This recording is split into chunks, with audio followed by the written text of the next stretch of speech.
my name is Commissioner Frank Avila, and I'm a commissioner at the Metropolitan Water Reclamation District of Greater Chicago. And with me, I have two of my colleagues, Commissioner Barbara McGowan. Glad to be on our show, Barbara. Thank you, Frank. It's glad to be here. And I also have Commissioner Patricia Horton. Hello, Frank. Hi, Commissioner. Hello. And all three of us were very concerned about the water quality in the United States. And that's why today, as our guest, we have here Linda Kelly. And Linda Kelly is with the Water Environment Federation. And you're the Managing Director of Communication? That's correct. And so we do have the expert, the national expert for the Water Environment Federation. Now, Barbara, do you have any questions to ask the expert, Linda? Oh, yes, I certainly do. How are you, Linda? Hi, Barbara. Thanks. Good. Could you start off by telling us what World Water Monitoring Day is? Oh, I'd be happy to. Okay. Maybe just a line or two ahead of that, Water Environment Federation is a technical education organization made up of about 80,000 members across the international organization. And in that, we've got a lot of public education programs, and World Water Monitoring Day is one of those. And I think here on the show today, we're going to feature several of our public education programs, meaning programs that help us share awareness of water issues, water quality, water for our future, and then trying to identify ways that our public can get involved to help us protect this precious resource, and then students, how we can get our kids and students to think about the preserving that water and having it into kind of sustainable for their lifetime and all that follow them. So World Water Monitoring Day is one of our favorite programs to do that. It's one of those that is international. So we coordinate this program with a partner called the International Water Association, and they're headquartered in London. They have some offices in the Netherlands, and they're our partner in trying to make sure that this program goes as far and wide as we can get it to go. So World Water Monitoring Day is an international program that helps anyone who participates in it understand what is going on in their own local waterways. So, for example, it's a monitoring kit. It's a little box with a monitoring kit that any individual or any community group or any group of students, any church group, any group that gathers, or an individual could go out to their local waterway and do a testing of 4 very basic parameters to tell how clean their water is. Now, when that happens in all these communities all over this great big globe, then we get an idea of the world's water. We can push a button at the end of December and get a snapshot of how clean our world's water is.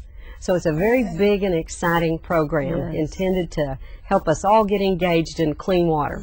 You know, Commissioner McGowan and myself, we went and we used your kit. You did. Yes. What we did, Barbara McGowan wanted to go to the sewage treatment plant. Okay. I said, oh, let's go, Barbara, let's go. Okay. And we used that kit. And Barbara, we tested what? We tested pH? Yes, we did. And what was the result on the pH? Well, the kit showed 7, and our meter at the plant, we were at the Stickney plant, showed a 6.4, so it wasn't. That's pretty good. That's right there in the parameters, because a 7 is neutral. That's where we like the water to be. That way, it's healthy for fish. It's just pretty perfect at a 7 pH. You got a 6.4 coming out of the plant. That's really nice. Yes. Yeah, but I just want to correct some things. It was Frank's idea. It was Frank's idea.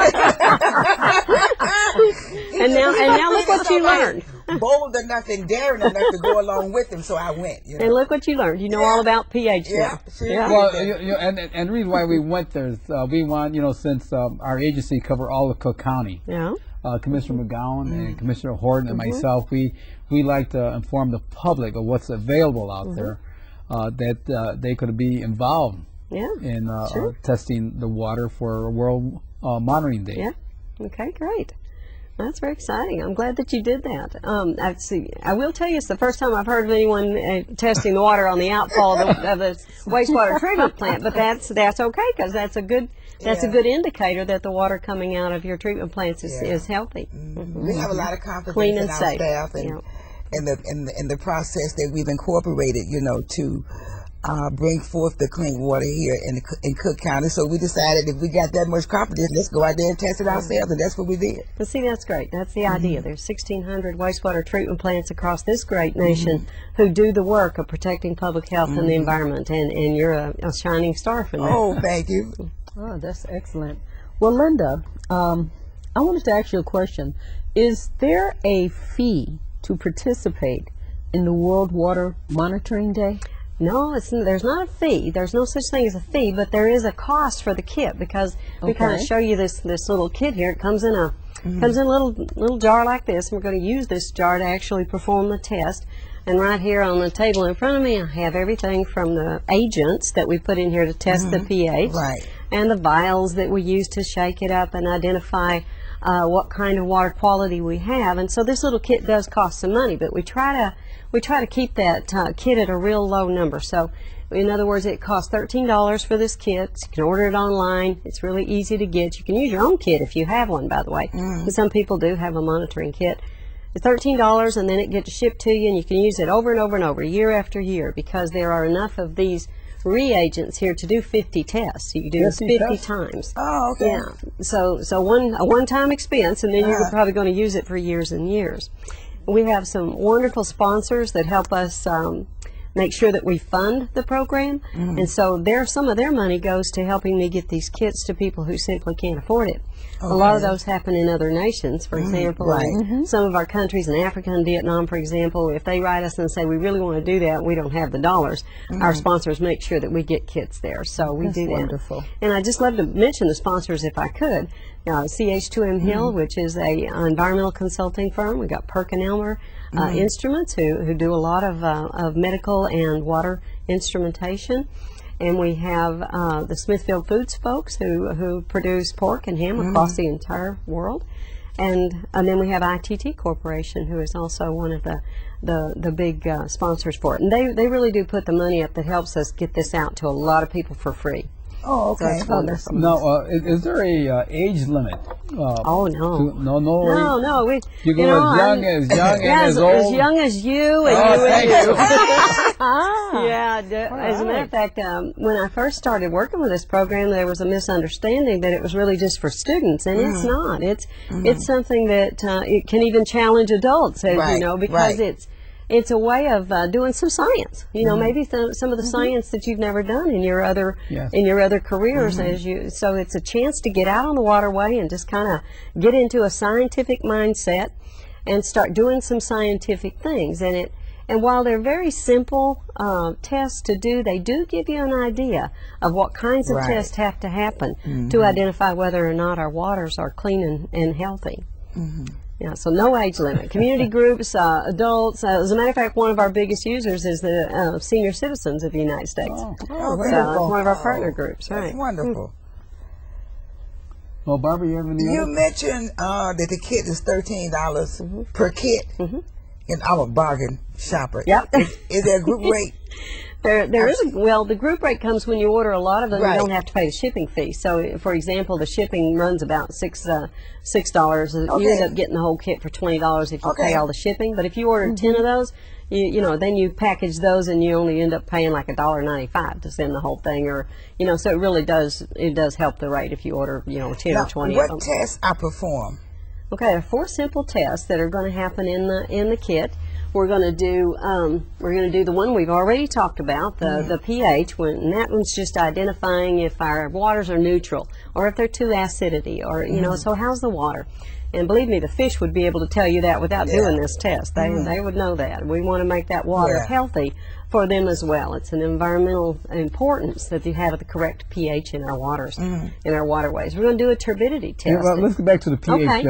On your pH, so the pH average should be about 7. 7 is neutral. But there's a range in there, right? From 6 to 8? Yeah, there's a range. You can go all the way from 4 at the low end to 10 at the high end. And so anything kind of in the 6, 7, 8 is considered to be good. Okay. That's considered to be okay. We start going upper or lower than that, then we've got issues in our waterways. Okay. So those are good numbers. If you're in there, you're okay. You probably want to know, why is it such? And to me, that's the value of this kit. It does cause you to to kind of question and say, wonder why that is, that it's less or more or way on the one end or the other. We'd sure want to know that, wouldn't we, about our waterways. Yeah. Okay. Second test is pretty simple one. It's turbidity, which simply means how clear is the water. So we're able to put the water in that little cup, put this little disc down in the bottom and just look at it. And if we see, and these are measured in JTUs, it's just a standard measurement for how clear the water is. And if we're able to really see these little discs really clearly, we know that our water's pretty clear. It doesn't have a lot of dissolved solids in it. It doesn't have a lot of particulate in it, and that's good. Clearer is good. And then dissolved oxygen, that we sometimes just call that the DO, the dissolved oxygen, and that's the amount of literally the oxygen that's in our water, and how sometimes if you're watching a big mountain stream and it's coming down fast over the rocks, and you know, it's going to have a lot of natural dissolved oxygen in it because it's oxygenating all the way down as it goes. It's getting air mixed in with it. So then you're saying that the water is exercising itself. It is. And the more air in the water, the easier it is for fish to breathe. They actually breathe that oxygen underwater as well. And that's why it's called dissolved oxygen. Dissolved oxygen, exactly. And we can reach some saturation points of that, and so we want lots of oxygen in our water. Oh, good. Lots of times if you see a pond, for example, in an urban area, and you'll see one of those big fountains come up out of the middle, and you might think it's there just to be pretty. It's usually there because it's helping bring oxygen into that water, and that's an important element to keep algae from growing, to keep fish healthy, and so forth. And that's why, as a human being, we need air also to live. Yes, we do. Your aquatic life underwater needs dissolved oxygen. Yes, that's exactly right. Exactly. Right on. It's science, but it's sort of practical, isn't it? It is. Right. And the last test, this one does 4 simple tests, and the last one is temperature. So we want to take a look at what the temperature of that water is, and we want it to be basically cooler is better when it comes to aquatic life and habitat. So we're always looking at that. Sometimes you'll have a river that may not have a lot of flow to it, or a lake that doesn't have any movement at all. If it's in a sunny area and it's getting a lot of sun rays, it's just the temperature's rising up, and that's making it more and more difficult for the fish to breathe, and they stay, you know, it can be kind of stagnant. So we do want to keep that oxygen in there. We want to keep that temperature low. Lots of organizations across the United States realize that, and they're doing a lot of tree planting along the sides and trying natural ways to keep those waterways cooler. Keeping it moving helps too. Yeah, so you can get a pretty good look at what the health of your water is by doing these 4 simple tests. And this is from your kit, World Get all of that Water from the kit. Monitoring Day. World Water Monitoring Day. There's one more simple one you can do, and this one's on the website as a suggestion, and that's to check macroinvertebrates. That's the little bugs that live along the rock. You know, you turn the rock over and you see the little bugs under there. Well, those are important for aquatic life. So those bugs are what aquatic fish and so forth feed on. And so when those are there, and they're there in good quantities and nice variety, you know, you got a pretty healthy system there. So that's another way just to do a quick check, and you can of course get all the pictures of all those little bugs and identify them, and they're on our website, worldwatermonitoringday.org. Oh, that's wonderful. It sure is. Yes. Write that down about the bugs. Now, the kit. Now, is the kit limited to freshwater only, or you know, the location, or is it able to test ocean water as well? Actually, it wasn't designed for ocean water, but it works pretty well on salt water. Really, it was designed for almost any water body. So you can take a look at your lakes, your rivers, your creeks, your streams, your bays. You can take a look at kind of the little canals that run through, and just kind of see what's going on in all of those. Mostly you're interested in how well the aquatic life is living, so it's nice to get in an area that's not so much a drainage ditch, but you could still test that as well. Okay. Well, you know, I think we're going to watch a video. Let's watch a video on the World Water Monitoring Day. That would be great. Okay.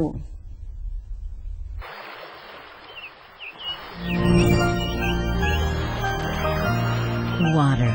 No matter where in the world you live, you share with all living things the need for this vital resource. as rivers, streams and lakes, oceans, bays and wetlands, and estuaries, creeks and ponds. Water covers 70% of the Earth's surface. 97% of it is salt water, contained in or near our oceans, and 2% is ice and snow. That leaves only 1% of the world's water available for drinking, cooking, washing, agriculture, and industry. Because of the natural recycling of water through evaporation and precipitation, and because many bodies of water flow into others, changes in water quality in one place can affect the water quality in many other places. That's why people all over the world monitor water quality, gather information about it, and share this information with one another. And that's what World Water Monitoring Day is all about. World Water Monitoring Day is an international outreach effort that builds public awareness and involvement in protecting water resources around the world. This program is held between September 18 and October 18 each year, and it engages communities in performing simple water quality monitoring tests on their local rivers and streams. World Water Monitoring Day is coordinated by the Water Environment Federation in partnership with the International Water Association. This annual event started in 2002, and it quickly grew into an international effort. It's exciting to us that in just a few short years, thousands of people in 50 countries have participated.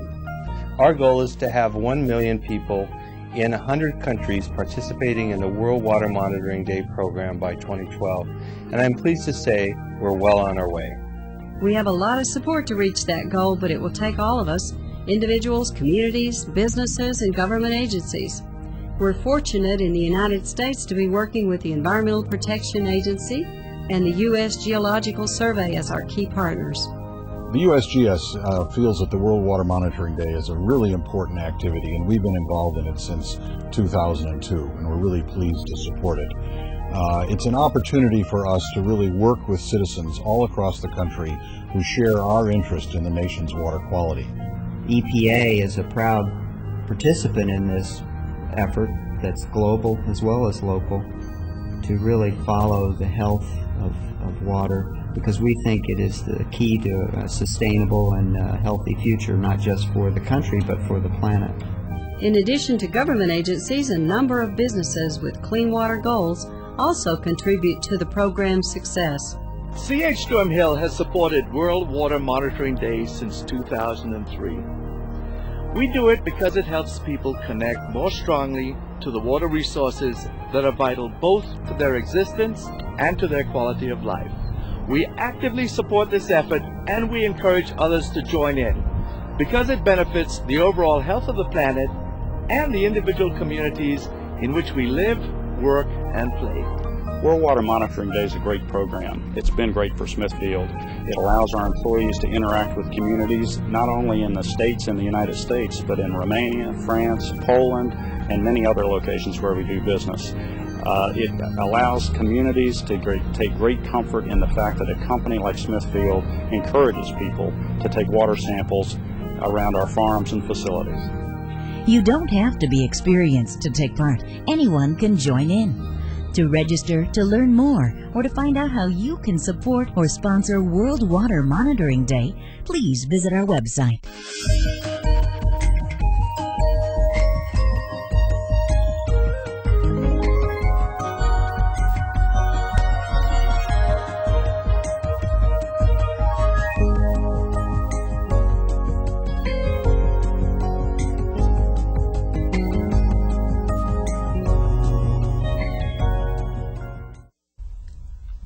You know, it was a pleasure in viewing the film on World Water Monitoring Day, and especially how many participants throughout the whole world are concerned about our water, our quality of water. Excellent video that we just saw. Thank you. Excellent.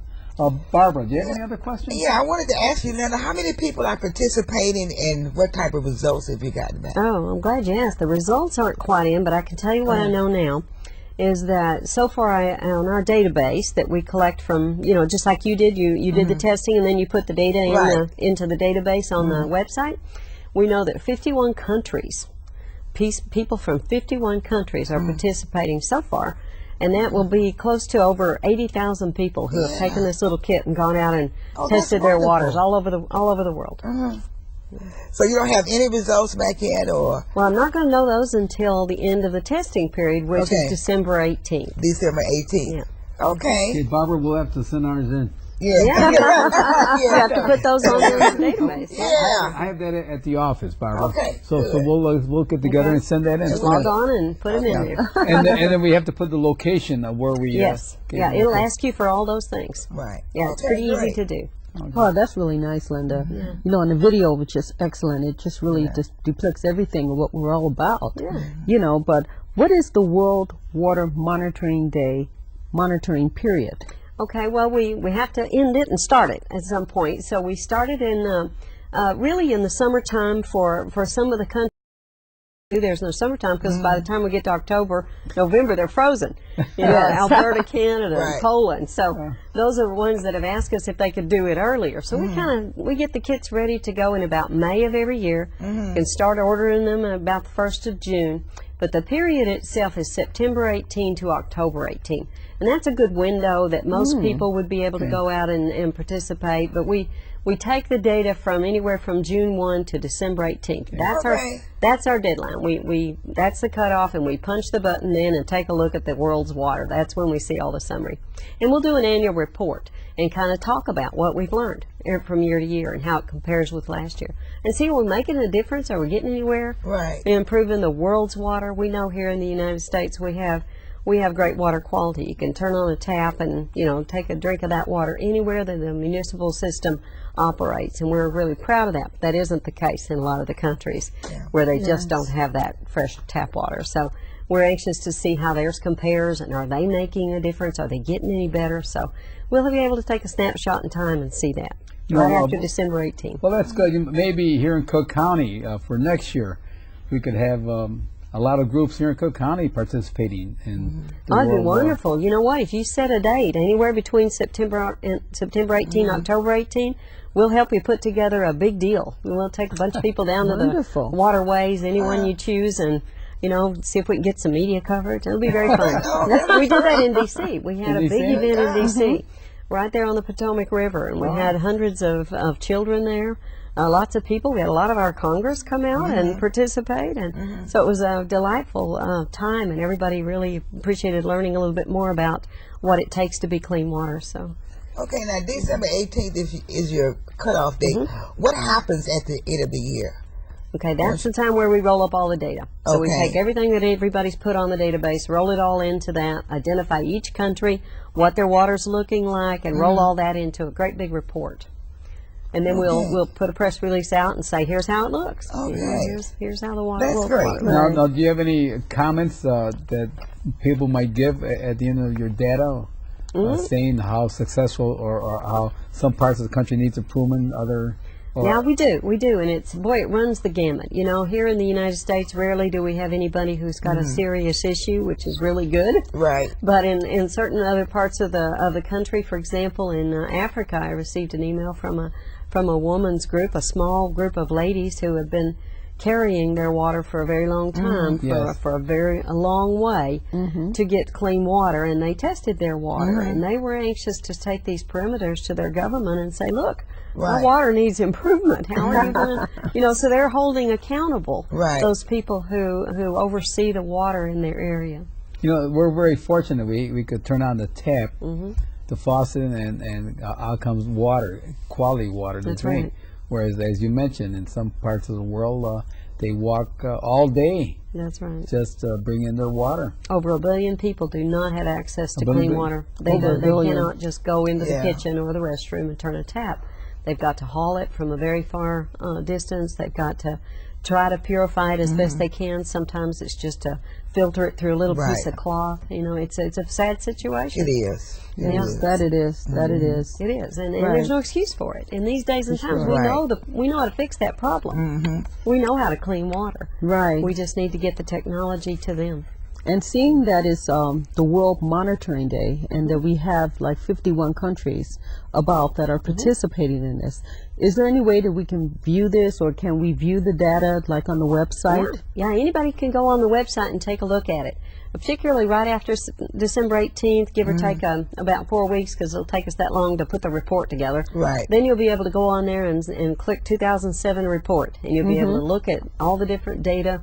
You can look at it as rolled up into the easy to read version, or you can go right down into the hard data. Okay. Yeah. Now, how far back do you keep your data?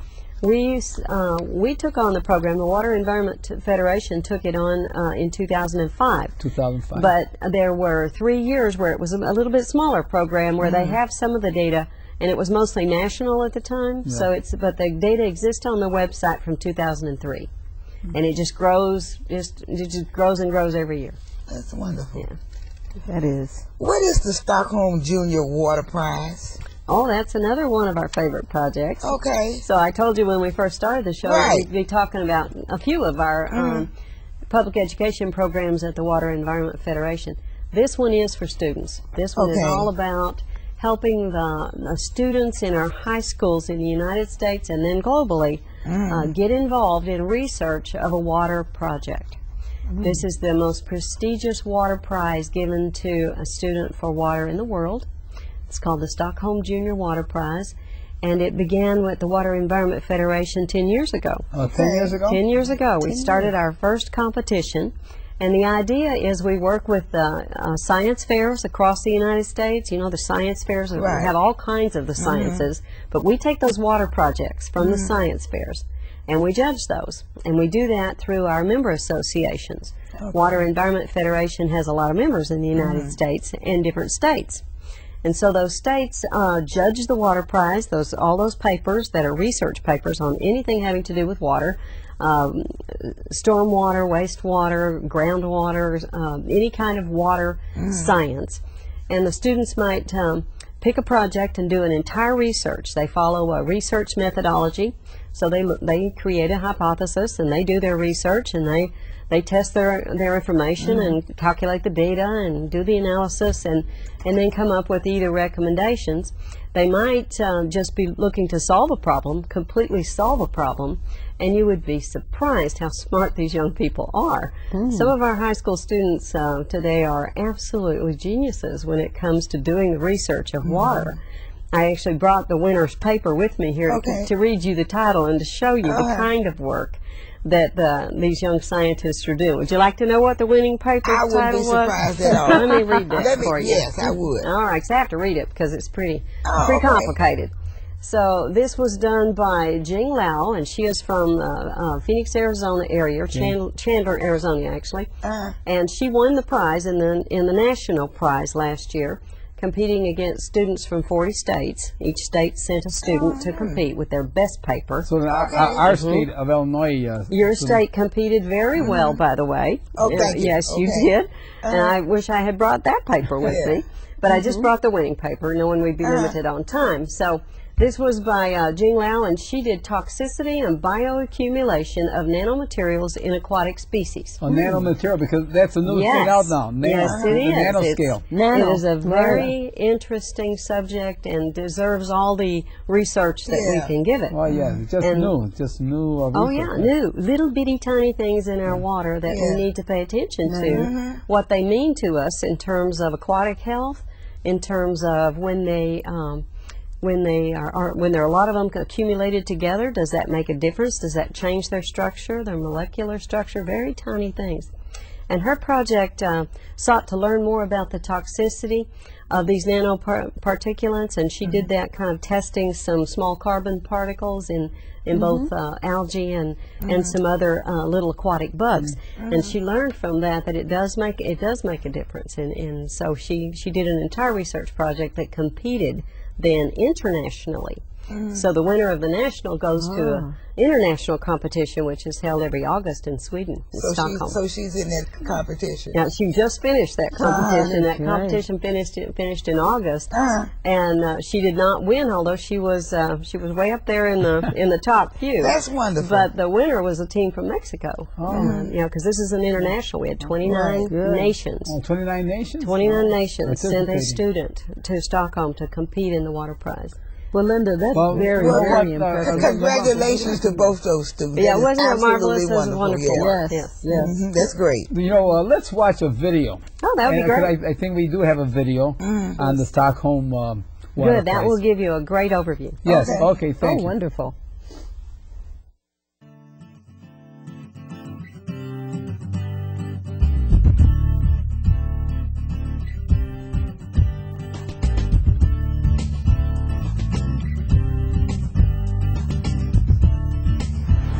My project was dealing with the quantification, removal, and recovery of the Teflon surfactant APFO. I invented a small, pocket-sized, portable, low-tech, inexpensive arsenic filtering device. I looked at the toxicity of nanoparticles, zinc oxide, and carbon fullerenes, the buckyballs, in aquatic species like algae and daphnia. This year I'm doing algicide resistance, but generally around algae and algal blooms. The people who competed here were just they knew like what I was talking about, which I didn't really experience at other science competitions. It was great.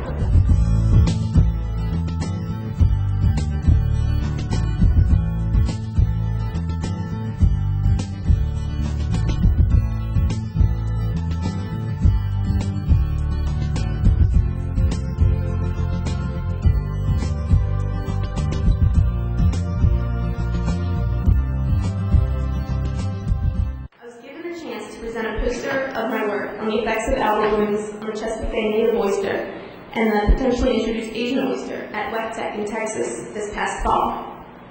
I met many water professionals and learned about their work. It opened up my eyes to all the possibilities that this field presents. And the 2007 U.S. National Stockholm Junior Water Prize winner is from the state of Arizona.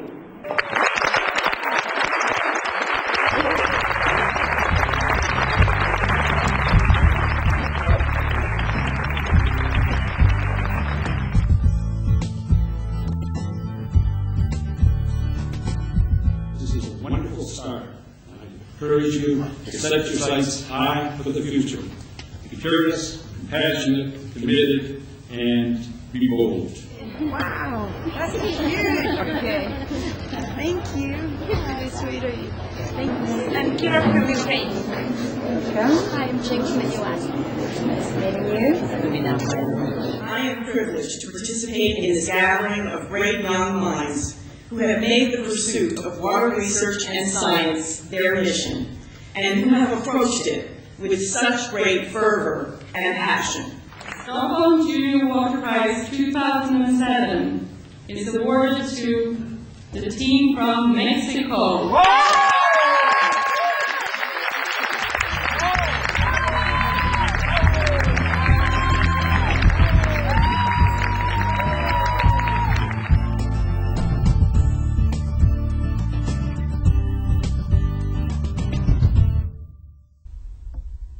This was an excellent video. It shows the participation of everyone throughout the whole world. That's right. Participating in this program. Patricia, what do you think of this video? Oh, I just think it's just wonderful. You know, I'm really strong on education. I just love it when I see young people just doing great things. You know, but my concern is for those people who are out there that want to maybe participate in trying to figure out what they can do. What can they do? Who can participate? Well, it's identified as a project for high school youth. So anyone who's in high school up to the age of 19, and they can get involved by getting in touch with kind of their science teacher, and all they have to do is say, I want to do a water project on science, and I want to see if I can get entered in this Stockholm Junior Water Prize. Okay. You can learn all about it on the website. That's the Water Environment Federation's website, WEF.org. Very simple. The Stockholm Junior Water Prize, and it'll give you all the details, all the rules. Most students end up competing through the International Science and Engineering Fairs, and that's of course all sciences, but we pull those water prizes, those water projects out of there and judge those as the prize. So we got a lot of information for students to get on there. Even if they're trying to identify what a good project would be, there's a list of potential futuristic kind of topics on water, things that we might encourage them to do research on. Because honestly, their minds are so sharp in thinking about sustainable water for the future, and sometimes they can just get a seed of an idea, and turn it into something that they really dig into and research and think about ways that they could solve problems. And we've actually got a number of projects through the years that we've been able to put their research to work, put their solutions to work. Oh, yes. You know, and so it's a marvelous opportunity for them to get recognition for their great science research, and it's a wonderful way for them to get recognized. So. You know, these students that participate, do you have any of your members in WEF and Water Environment Federation agencies, wastewater plants, helping them in doing their research, using their facilities, their research facilities? You know, we do, and that's an excellent question. Sometimes a student might have an idea, they might do a hypothesis and wonder about something, but unless they can find the lab equipment or just the research professionals to make sure they have they're on the right path, they might get stalled. So a great place for them to go is to the wastewater professionals and water professionals and groundwater professionals, and you can usually find those if you just do a quick look on a search engine on the web. But always checking out the wastewater professionals from the Water Environment Federation, or even going to the website and asking the question, we may be able to put them in touch with a laboratory, either a municipal laboratory or a private one, and make sure that they get all the equipment they need. And because sometimes it's pretty sophisticated equipment. Yes, for example, yes. Yeah, you're looking at nanoparticulates. You're going to have to get equipment that's got to be sensitive to those elements. It's going to need some pretty sophisticated equipment. We can help identify places for them to go for that.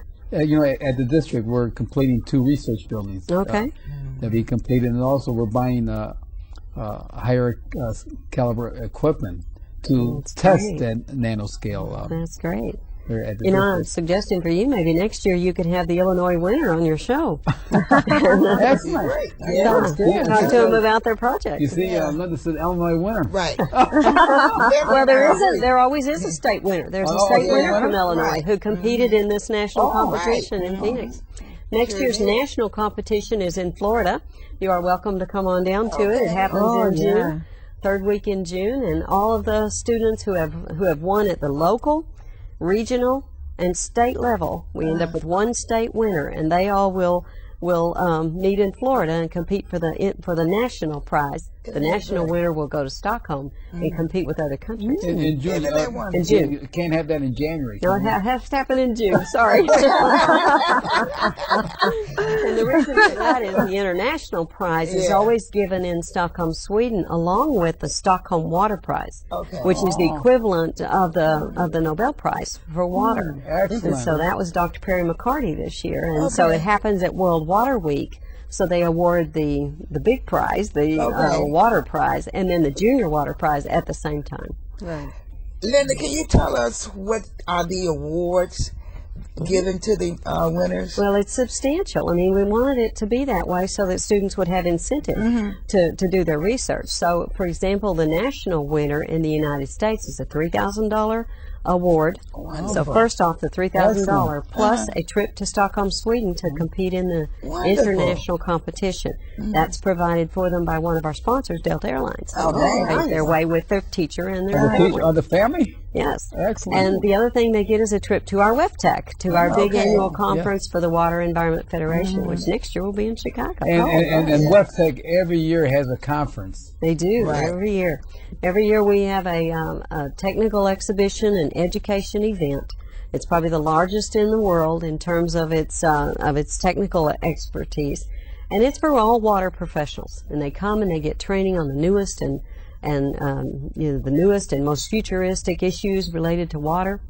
Last year we met in San Diego and we had 19,926 people attend. And so in Chicago we're looking to bring almost 20,000 of our closest friends right here to your city to study water. And the largest exhibit of all the equipment. Yes, over 1,000 exhibitors exhibit at WEFTEC. It is a huge floor where the vendors and the suppliers of all the equipment that deals with water bring their equipment there, and you can actually see it operate. Yes. It is a fabulous show.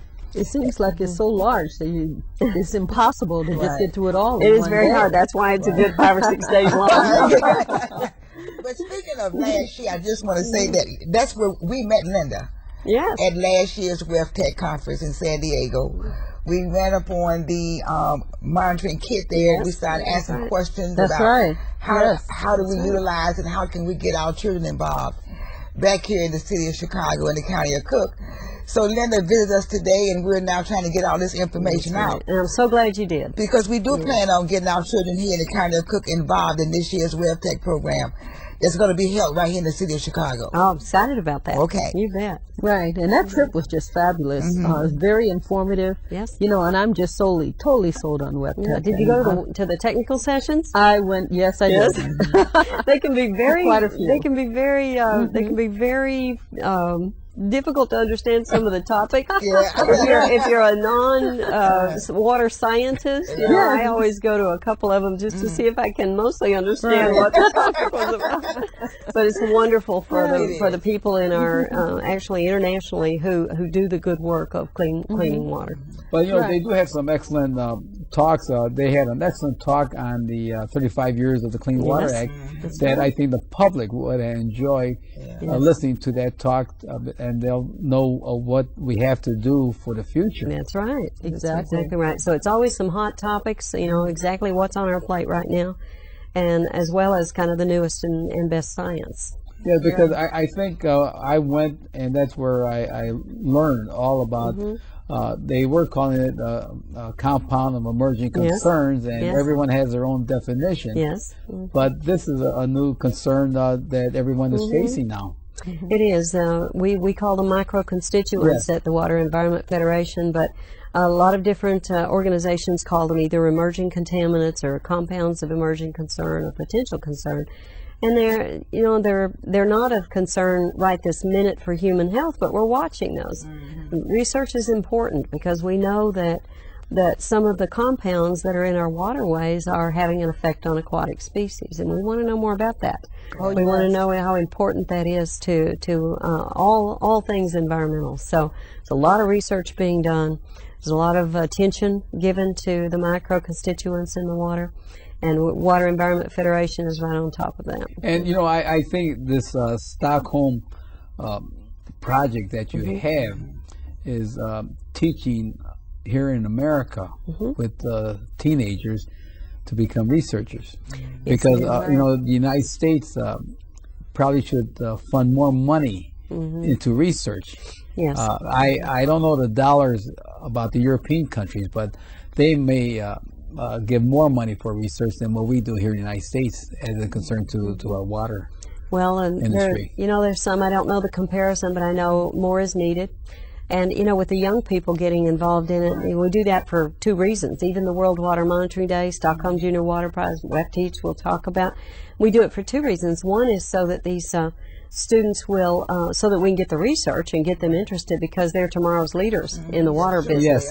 And second, because we find that we're needing employees in the water business. You know, in 1972, with the passage of the Clean Water Act, we had all that federal funding. A lot of people who had a environmental ethic got involved in the water business because we cared very much about making sure that we got it cleaned up and that our future was safe and with that clean water. But that group is beginning to retire in great numbers. Yes. And so as we think about trying to bring new young people in to take the places of those people, we're learning that, you know, I mean, water issues and particularly wastewater issues aren't that sexy a career. So we're trying to make sure that young people do see that that is a wonderful career to be in. Protecting public health and the environment is a very noble cause. It can be very scientific. There are jobs in these reclamation districts and wastewater plants that are everything from the chemists and biologists and the engineers and the accountants and the, you know, it just human resources. It takes all elements to run a big organization that takes care of a community's water. So we want those young people to get interested in water. That sounds very good because of the fact that we do need that. Then are there any incentives? What are some of the winning projects? Oh, well, I was just telling you about the one from the United States with nanoparticles. Yes, but the winner from the International Prize, and I failed to mention something very important. Her Royal Highness, the Crown Princess Victoria, is the patron of the International Prize, and she actually awards the prize herself on the stage to the International, and that is a $5,000 award and a beautiful crystal drop. You know, so that is worth competing for. The trip itself, 5 days in Sweden, it's marvelous. But the what was the question? I forgot where I was going. Well, we were talking about the winning project. Oh, the winning project. We wanted the kids to participate. Thank you. So the Mexico team that won the project did a very worthwhile project that had applicability right there in their home city in Mexico, and that was taking lead out of industrial water using a process of crushed eggshells and actually filtering it through this water. Through these eggshells, they were able to take out 90% of the lead. Oh, on eggshells? And it was a research project that only they had thought of, and it was very fabulous. Wonder why they picked eggs. Well, they have it's a big product out of the Mexico, especially out of their area, Mexico. They have a lot of eggs. They were trying to find a very good use for the eggshell and determined, and they took the process full circle. So, for example, anytime you take a pollutant out of something, there really is no away. Right. I mean, you can't throw anything away. It goes somewhere.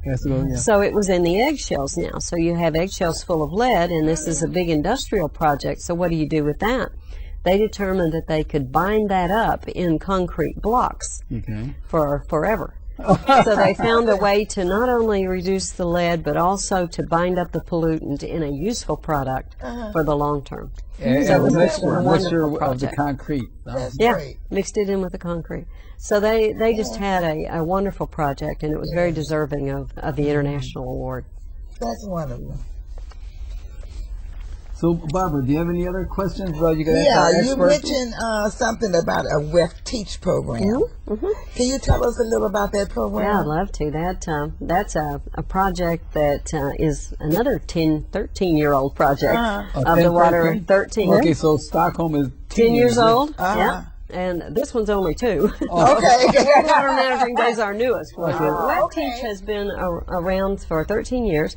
It's another one of our shining stars at WEF, because it's a way to take teachers in the community where we are having our WEF Tech, our big annual conference of wastewater and water professionals, and we bring teachers into a classroom setting whereby we train the trainer. So we teach the teachers all about water science that they might be able to take back to their classrooms. Some very unique projects in that. First of all, we teach them, last year we taught them to take World Water Monitoring Day out, as well as sewer science. Sewer science? Sewer science. Now, sewer science is it's really a mini treatment plant. So think about the biggest treatment plant in the entire world is right here in Chicago. You know, we treat 1.2 billion. 1.2 billion a day. Yes. We could. Well, we take that process, that same process, and narrow it down to a little bitty mini treatment plant. So it's the kind that you can take into a classroom, and you can challenge the students in that classroom to treat effluent, meaning raw wastewater. You can challenge them to treat that effluent to the same standards that they're held by with the Environmental Protection Agency. Excellent. So they go through a process of learning how that happens and how to treat water and how to get their end product to meet standards for whatever community we're in. Next year we'll be in Chicago. So we'll be bringing some of their finest science teachers, hopefully over 100 of them, to WEF Tech and do a Train the Trainer. Those teachers will then go out to their classroom and train, another 30 per class? So just think about how many students will get exposed to this mini wastewater treatment plant, as well as some great curriculum. So, Linda, speaking about the process, about the WEF Teach, basically, just from the beginning to the end, rather briefly, how does it work?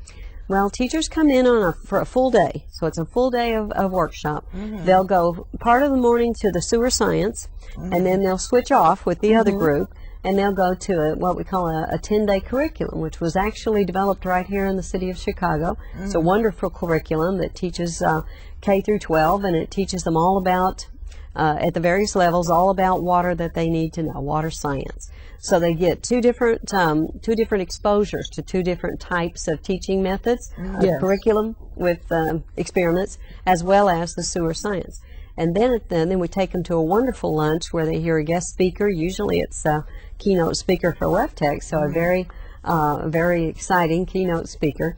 Very wonderful lunch. We really try to spoil the teachers because teachers just don't get what they're worth, and we want to make sure that we treat them very special. And then we take them out on the exhibit floor and see some of those 1,000 exhibits that are there, so they can get a pretty good feel of how it all works in the world of water science. Now, have you ever had students go through that exhibit hall?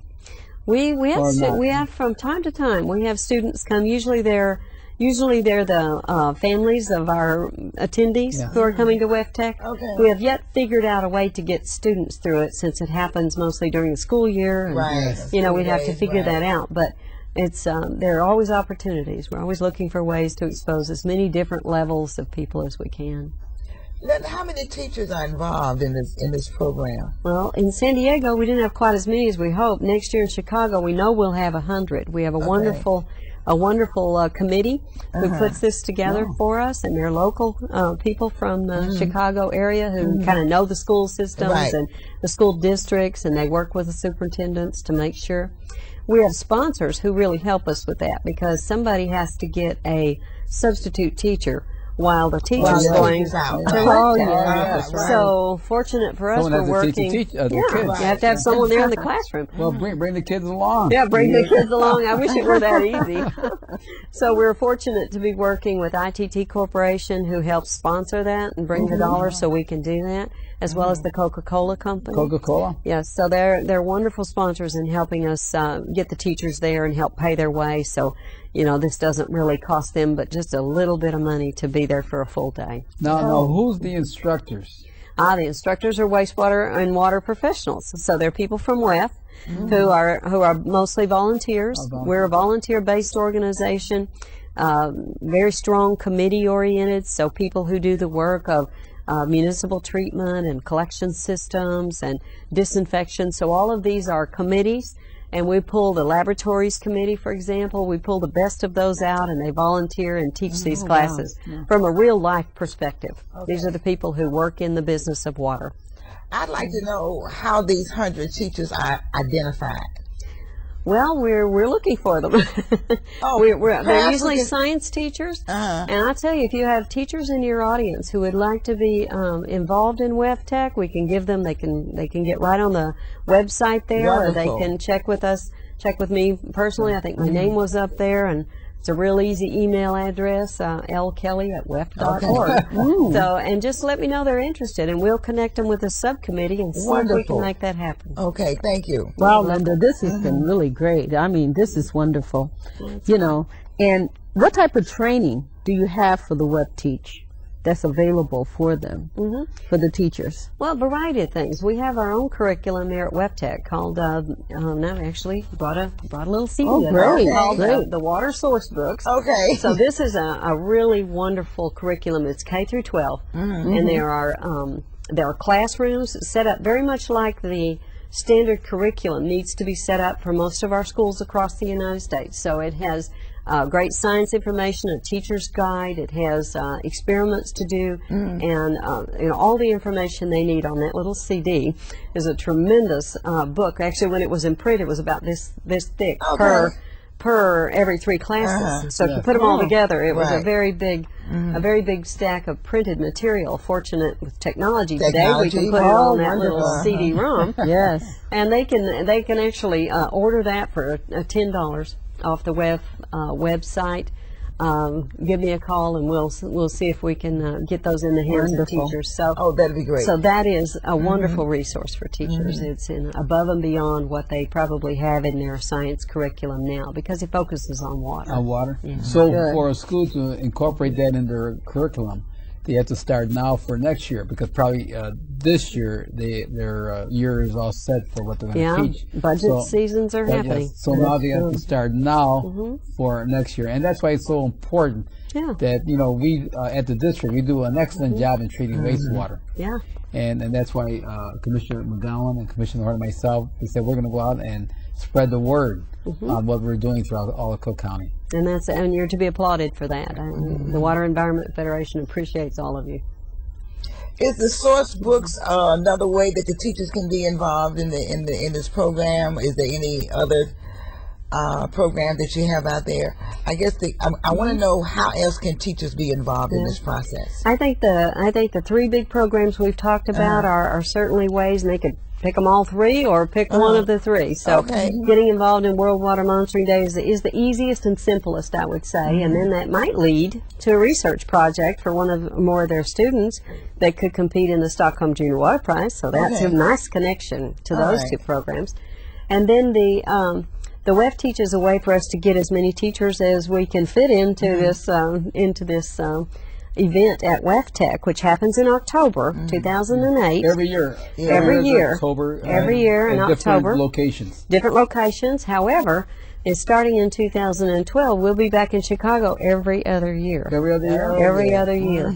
Oh, we're down at wonderful. McCormick Place. So we are excited about that. It's one of the few convention centers that is large enough to host the WEF Tech show because of our enormous amount of exhibit space and our technical sessions, over 129 technical sessions and workshops, and so it's a lot of people. It's nearly 20,000 people, and that takes a lot of space, a lot of hotels, a lot of and bring a lot of tourist money to the city. So the exhibit hall needs a lot of space also. It's enormous, and actually there are only 5 cities in the United States, I think, large enough to host that exhibit on one floor. And McCormick Place does that for us quite well, and we're always excited to come to Chicago. We're proud to be able to do that for you here. Yes, we're always excited to come to Chicago. I see you got a booklet on the table called Water is Life. Yes. I'm not being too nosy. I'd love what to type talk of program about is that. I would love to tell you about this. Water is life, and life is water. Now read the rest of it. Water is life, and it's little bitty print. You can't read it there. I'll read it for you.